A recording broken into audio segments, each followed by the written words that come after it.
Welcome back, it's 9, and today we got to talk about what happened yesterday. So we had some reports from Roberto Serrano talking about that pre-orders and all this other stuff would happen at 3:30 p.m. Eastern, and obviously that didn't happen, so we're going to discuss that. I do want to talk about the PS5 pre-order page is going live on Amazon. I want to talk about some things Phil Spencer had to say about PS5 exclusives. But before we get into that, if you haven't subscribed already, please hit that subscribe button, hit that notification bell to get notified about all my upcoming videos, and hit the like button. It helps the channel a ton. Now let's get straight into it. First of all, addressing what happened yesterday with Roberto Serrano. So if you guys don't know, which I'm sure you do, he had made some claims that he knew an insider that said that everything would be revealed regarding price, pre-orders, release date, on July 13th at 3:30 p.m. Eastern in your equivalent time zone, and that didn't happen. So it's interesting because you would think that nobody would actually intentionally put something out there, especially if they don't want their credibility to go right out the window, which with his, it did. Now, it may be a case where he truly believed that his insider was telling him the truth, and it just didn't end up happening. We don't know. But I'm going to say that everything he said did not happen, obviously, if you guys are following the current events that are happening in the games industry. So I'm disappointed. I'm sure a lot of you are disappointed. We all got really excited, even though we knew that it wasn't for sure. It was still a rumor. We all took it with a grain of salt, but we can't help ourselves but to get excited when it's about something that we're so passionate about and that we love. So the hope was that we would be pre-ordering our PS5s today, but that didn't happen.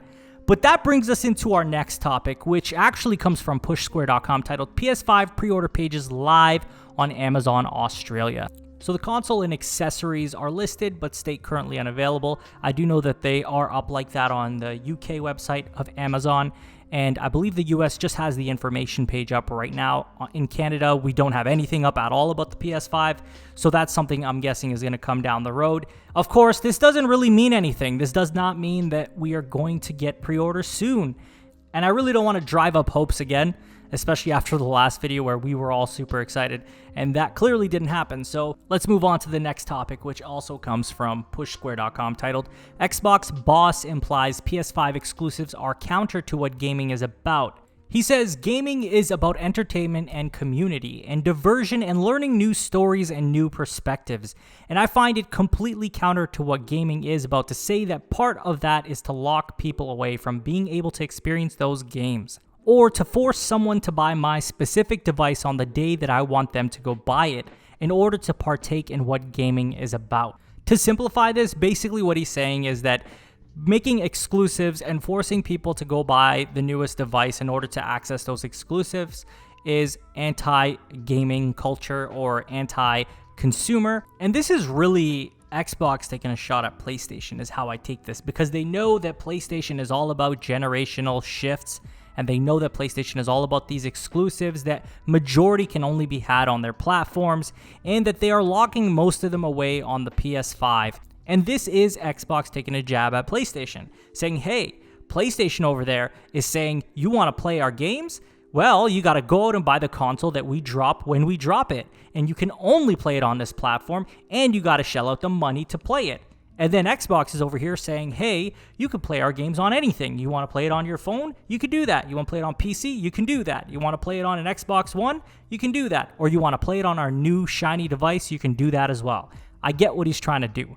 He's just promoting his brand. He's doing his job, and I can't fault him for that. But I completely disagree with what he's trying to do. We talked about this in our last video, talking about how Xbox is trying to change the gaming landscape for the worse. He wants everybody to play together regardless of the platform, which inevitably has bottlenecks. Anybody sitting here trying to tell me that there are no bottlenecks clearly hasn't done enough research, and that's not an insult, because I didn't understand the difference between an SSD and HDD for gaming until I looked more into it and listened to developers talk about it. And when they talk about it, boy, you really start to understand why SSDs are so integral to the evolution of games. So it's a fact that Microsoft is holding back gaming by forcing developers to work around the shortcomings of a mechanical hard drive. There are no two ways about it. Guys, if you still don't understand it, there are so many resources out there of game developers going into detail what it does. It's not just faster loading times. We're not talking about loading screens. We're talking about a fundamental change in the way we build our games from the ground up. And if you can't understand that from just what I'm saying there, then please go do some more research to find out exactly what it is that makes it so different. These guys know what they're talking about. They're beyond my knowledge of game design. I'm not a game designer, so of course, I can only give so much insight. But I'm telling you, there is a difference. There is a huge difference between what a mechanical drive can do and what an SSD can do, regardless of the speed.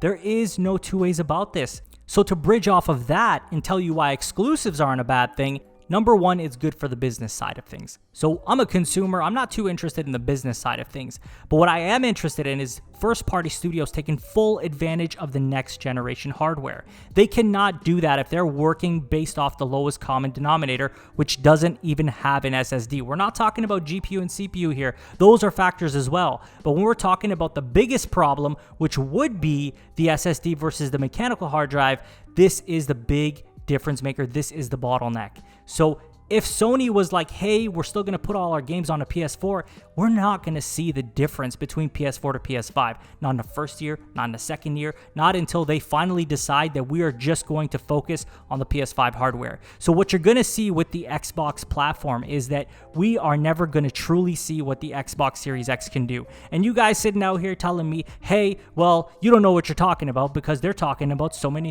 frames per second. They're talking about 4K resolutions. That's great. But we're not talking about frame rates and resolutions here. We're talking about how they build their games from the ground up. And again, I am reiterating on what I've been saying this video and my last video, but that's just the basis of it. That's exactly what it is. So Xbox will not be taking advantage of the Series X. They really won't. Will you get those 4K resolutions? Absolutely. Will you get those 60 FPS games? Maybe even higher? Absolutely. But what you're sacrificing in the long run is much greater. You still want to go through those crevices in those narrow hallways to get to the next screen because it has to load to make up for the shortcomings of the last generation consoles. And now we're talking about PCs and the variety of hardware out there for PCs. Guys, this is not a good sign for Xbox. This is not a good thing at all because now we're going to be getting this hardware that is super capable. It's very powerful, but it's never going to see its true potential. Not for a long time, especially when it has to accommodate PCs from basically integrated graphics card all the way to high-end PCs. And you have to remember, not everybody's running off of a high-end PC. High-end PCs are expensive. And especially if you're looking for an SSD, those are still pretty expensive. So this is something that's going to hold back the Xbox brand. This is something that's going to hold back the Xbox games. And there's no two ways about it. But now I'm going to pass this on to you all. And I'm going to ask you, what do you guys think of the Amazon sites posting these PlayStation 5 items? Do you think that maybe a PS5 release date or pre-order date is imminent? Are we soon to see one? Or do we gotta wait for Microsoft to announce theirs first in order for PlayStation to push ahead? And what do you make of Xbox boss saying that or implying that exclusives are anti-gaming, anti-consumer?